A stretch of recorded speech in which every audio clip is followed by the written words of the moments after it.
kita akan belajar tentang karakteristik geografis dan kehidupan sosial budaya, ekonomi, politik di wilayah ASEAN. Anak-anak, kehidupan sosial budaya, ekonomi, politik di wilayah ASEAN dipengaruhi oleh 3 hal. Yang pertama adalah luas wilayah. Sebagian besar negara ASEAN memiliki wilayah laut dengan luas sekitar 5.060.100 km persegi. Sedangkan luas wilayah daratan sekitar 4.817.000 km persegi. Sehingga wilayah lautan di negara-negara ASEAN lebih luas dibandingkan wilayah daratan.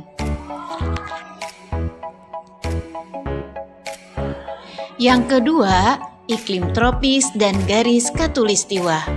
Sebelumnya, perlu kita ketahui dulu apa yang dimaksud daerah tropis dan garis khatulistiwa.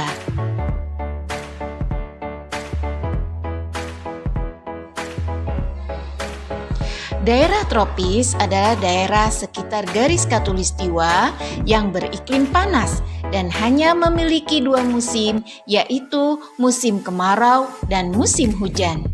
Sedangkan garis khatulistiwa atau ekuator adalah garis yang membagi belahan bumi utara dan belahan bumi selatan.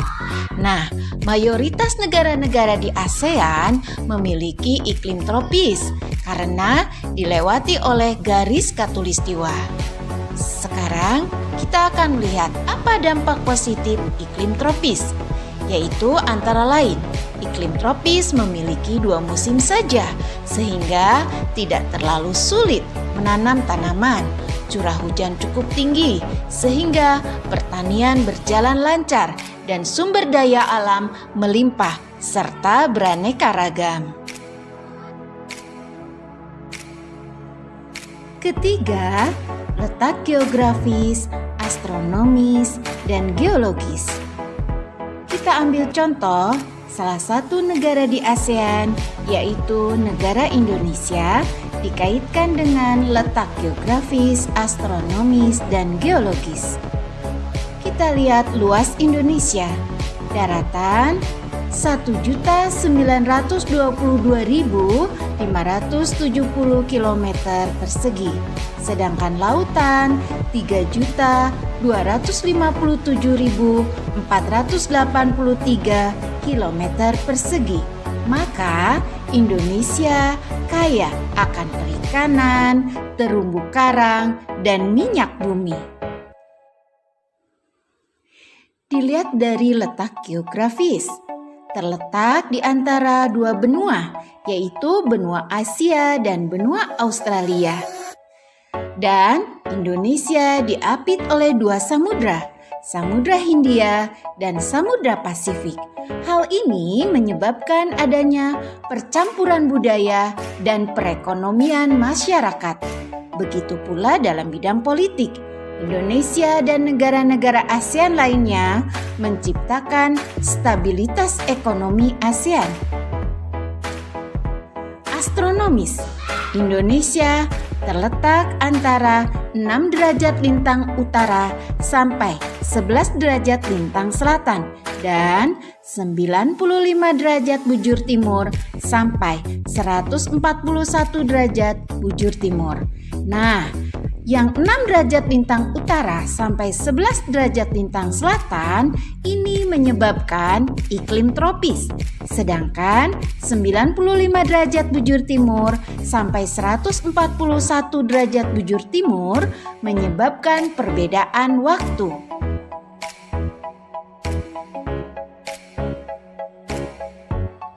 Geologis yaitu letak suatu wilayah berdasarkan struktur batuan. Adanya 2 jalur pegunungan yaitu Sirkum Mediterania dan Sirkum Pasifik menyebabkan Indonesia mempunyai banyak gunung berapi yang kaya akan mineral. Lalu adanya 3 lempeng yang bergerak Lempeng Eurasia, lempeng Pasifik, dan lempeng Indo-Australia menyebabkan Indonesia menjadi rawan gempa dan bisa menimbulkan pegunungan, sehingga sumber daya mineral semakin banyak.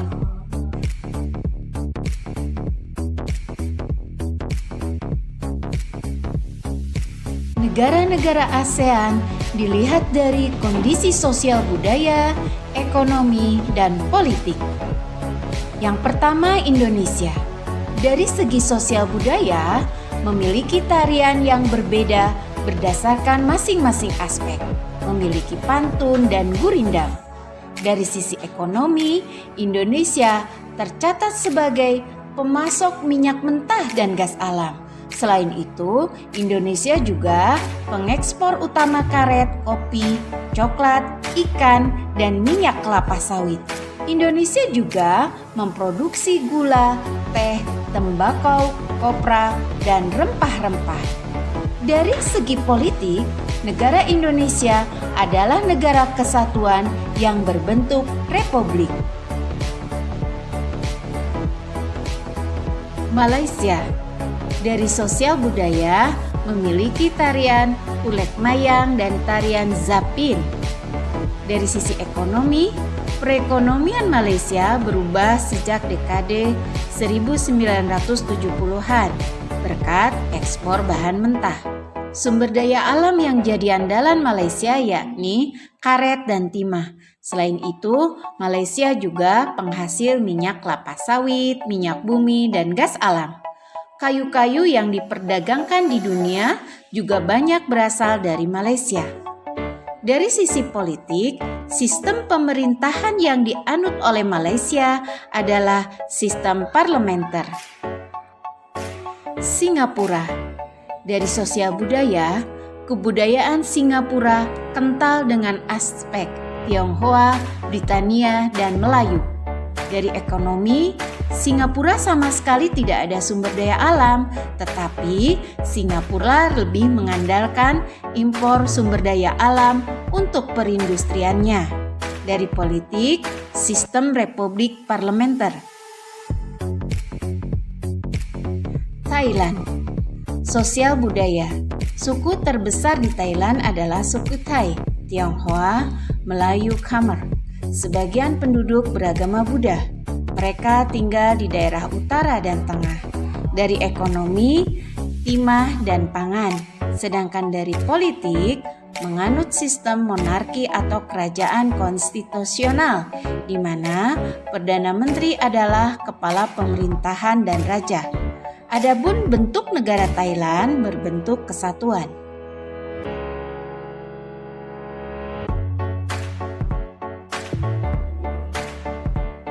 Filipina.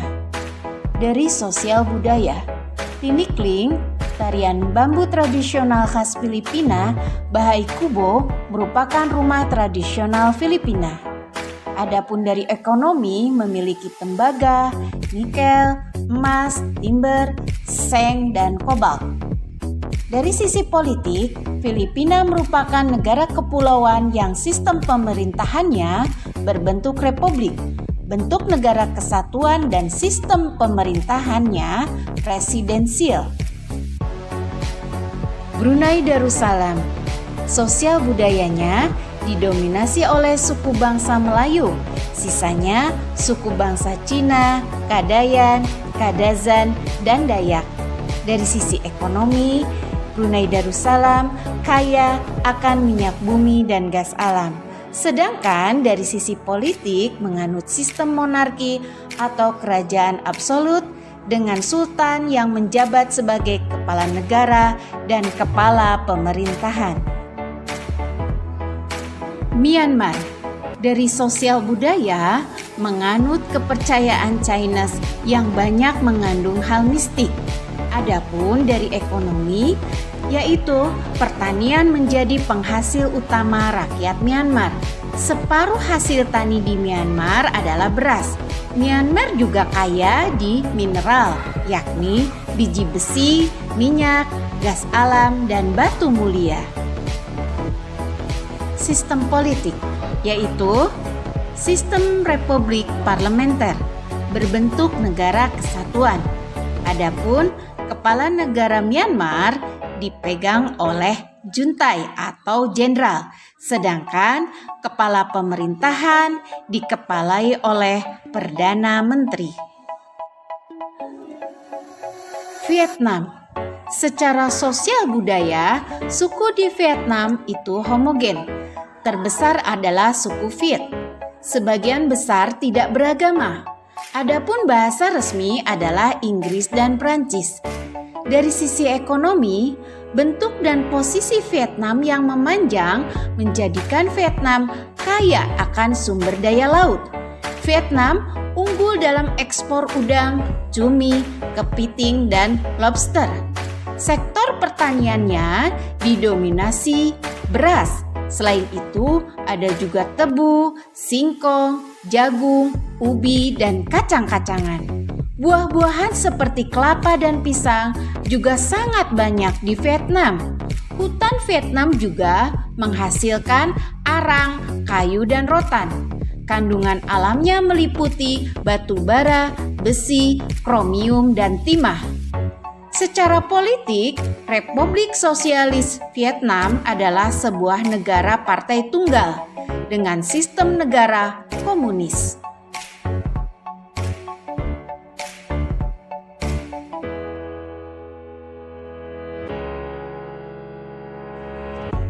Laos, bahasa Lao dengan agama Buddha. Adapun perekonomian Laos bergantung pada pertanian. Produksi utamanya adalah beras.